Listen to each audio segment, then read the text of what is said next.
So, hello guys, what's up? It's me again, si Mima Alicia nyo at nagbabalik ulit para sa ating panibagong video. So, ito na nga po guys. Pinag-isipan ko pa talaga kung i-reveal ko to, pero I think kailangan nyo tong malaman. So, ito na nga po guys, i-reveal natin yung pinaka-darkest secret ni Maharlika na ginawa niya sa kanyang asawang Amerikanong itim. So, ito na nga po guys, sa totoo lang ha, malaking pasabog to. Kasi nagmamalinis si Maharlika dito sa social media, 'di ba? Pero sa gitna at sa likod, harap, tagilid ng kanyang pagmamalinis, putang ina, meron siyang ginawang kasalanan na hindi ko alam kung ngayon nabigyan na ng hustisya. Hindi to gawain ng mga Pilipino. Diyos ko po, guys, tataas yung balahibo nyo dito. Ganito po kasama si Maharlika. Anyway, itong revelation natin na to, actually, I have a photocopy. Yan, guys. Meron tayong photocopy ng, autopsy ng kanyang asawa. Meron tayong photocopy, hindi po ako nagsisinungaling, kasi meron pong nag-send sa akin na unanimous ang pangalan. Okay, kwento ko muna sa inyo guys, bago natin i-reveal yung nakasulat sa papel na yan, kung ano nga ba yung mga nangyari. May nag-email sa akin, hindi ko din alam kung paano niya nakuha yung email ko. Yan yung paglilinaw ko sa inyo, maybe sa aking social media, pero in-email niya nga ako. Nakalagay sa spam message. Yung spam message na email sa akin noong November 3 pa po, eksaktong petsa. November 3 ako binigyan ng email nun. Pero hindi ko binasa, hindi ko naman kasi nakita kasi nasa spam. Kasi kapag natural email lang yan, magpa-pop up, 'di ba, sa Gmail mo. Kaso hindi, nasa spam siya. Tapos ang pangalan ng email, Unanimous. So ngayon nga po guys, dahil nga mayroon akong hinahanap na email, syempre hindi pa sa akin nag-email yung sa ko, yung sa silver play button ko, kala ko darating na, hindi pa pala. So mag-unboxing tayo guys no ng ating silver play button. So hinahanap ko yung email ng UPS sa akin kung kailan ngayon dating yung tracking. Tapos guys, hindi ko inaasahan tong pangyayaring to. Binuksan ko yung spam. Tapos, ito yung tumambad sa akin. Alam nyo ba guys, itong si Maharlika ay graduate pala ng nursing. Kwento ko muna sa inyo si Maharlika graduate pala ng nursing dito sa Pilipinas. Nagtrabaho itong si Maharlika according dito sa email. Tapos may mga picture na sinend sa akin. Yung unanimous messenger na to, 'di ba? Itong unanimous lover natin, hindi ko alam kung bakit niya nga sa akin sinend Itong si Maharlika, graduate pala ng nursing sa bansang Pilipinas. Taong year 2007 or 2010, kasi may nakalagay doon 2007 na 2010. Babasahin ko na lang sa inyo mamaya or papakita ko kung this is the time, kailangan nating i-reveal natin. Noong taong 2007 or 2010, si Maharlika lumipad ng ibang bansa. Nagtrabaho siya bilang caregiver, domestic helper. Wala namang masama guys kung mag-domestic helper ka kahit ikaw ay graduate ng nursing tapos pagdating mo doon, taga-alaga ka ng matanda. There's nothing wrong with that. Kasi marangal yung trabaho na yon. Ang problema dito guys, gustong maging US citizen itong si Maharlika. So ngayon, yung inaalagaan niyang 57 years old na matanda, nanligaw sa kanya. Nanligaw kay Maharlika. And then eventually, nagpakasal sila. So, that's why meron siyang tawag dito, US citizen. Yan. Hindi ko alam kung ano niya kasi di pa naman ako nakapunta ng ibang bansa. According lang po sa unanimous messenger na nag-message sa akin. So, yung mga picture na sinend niya sa akin, pinrint out ko. Nandito nga guys, hindi ako nagsisinungaling sa inyo. Nandito, pinrint out ko. Nandito, mahaba, makapal ito. Pag inisa-isa natin to, hindi ko pa to hindi ko pa nakita lahat ng picture na to. Pero yung autopsy lang po, bago tayo pumunta sa autopsy, ito yung nangyari.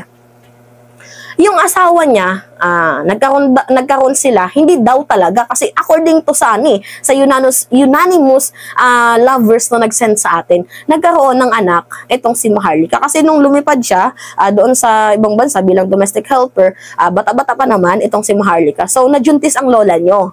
So, nung najuntis ang lola nyo, And tapos niya nang makuha yung mission niya eh.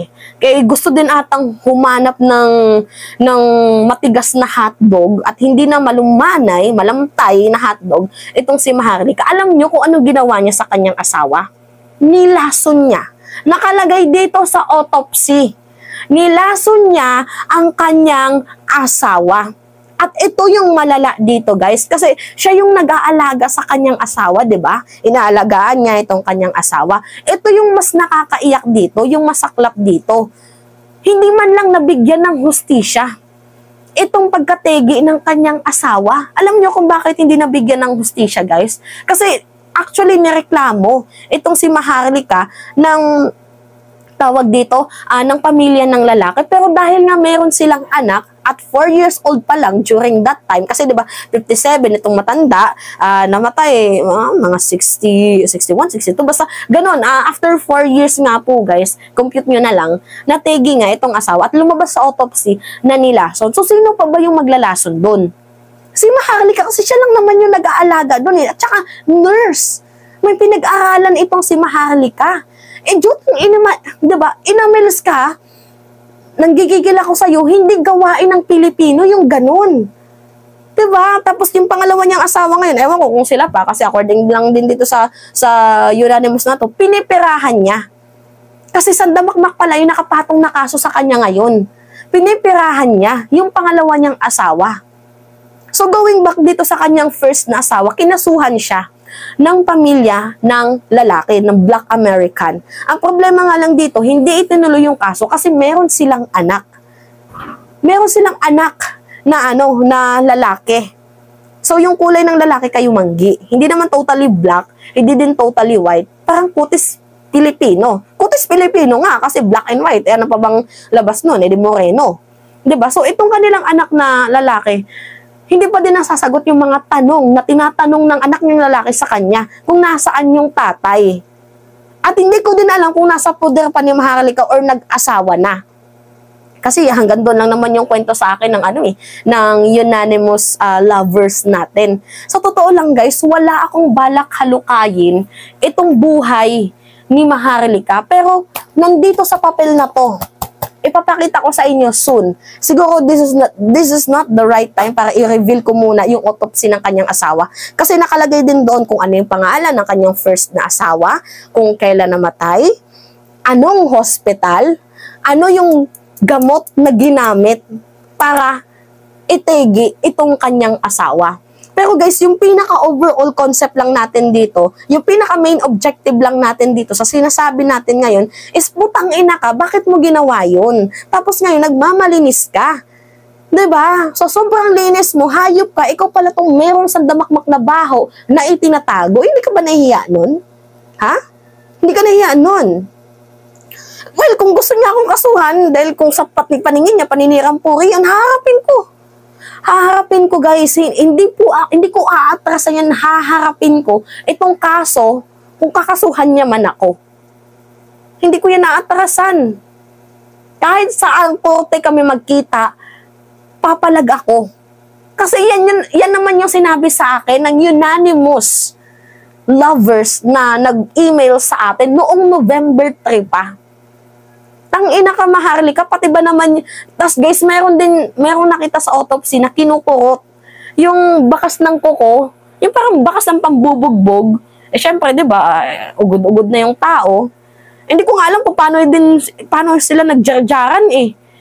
Diba? Hindi ko din alam kung paano sila nagjarjaran. Diba? Kasi matandaan na.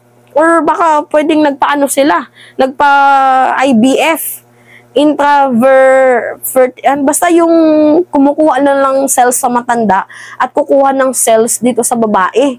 Pwedeng ganun. Pero yun lang yung nalalaman ko, nagkaanak itong si Maharlika dito sa isang Black American. Diba? Kaya siya nakakuha ng citizen visa. Alam nyo guys, nalulungkot ako nung nakita ko tong balitang to kasi yung mga gatong balita, hindi na to sinasa publiko. Pero guys, syempre, di ba masyado nang nagmamalinis itong si Maharlika to the point akala mo wala siyang bahid ng kasalanan. Hindi naman ata pwede yun. Ngayon, itong nakita kong katarantaduhan na ginawa niya, isa lang yung masasabi ko, dapat kasuhan to eh. Dapat magkaroon ng action yung pamilya. Huwag kayong titigil. Diba kahit may anak sila, hindi pwede na hayaan nyo lang kasi although sabihin na lang natin na matanda na and baka time niya na, pero hindi ito pwede nakalagay sa autopsy.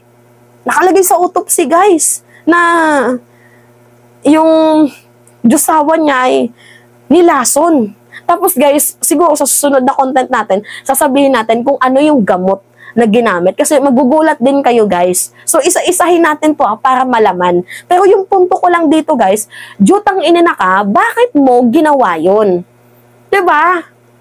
Tapos ngayon, yung mga katarantaduhan mo, lumalala, pumasok, diba, from nurse to politics? Ang inang yan. Diba? Sabi. Anyway, ayan, trip niya sa buhay niya pumasok dito sa usaping politika. Pero ang akin lang naman dito kasi, guys, bakit niya ginawa yung mga bagay na ganito? Na hindi makatao talaga, guys. Promise, ang baboy. Pinapahiya mo yung Pilipino dyan. Pinapahiya mo yung mga kapwa natin Pilipino na gold digger ka.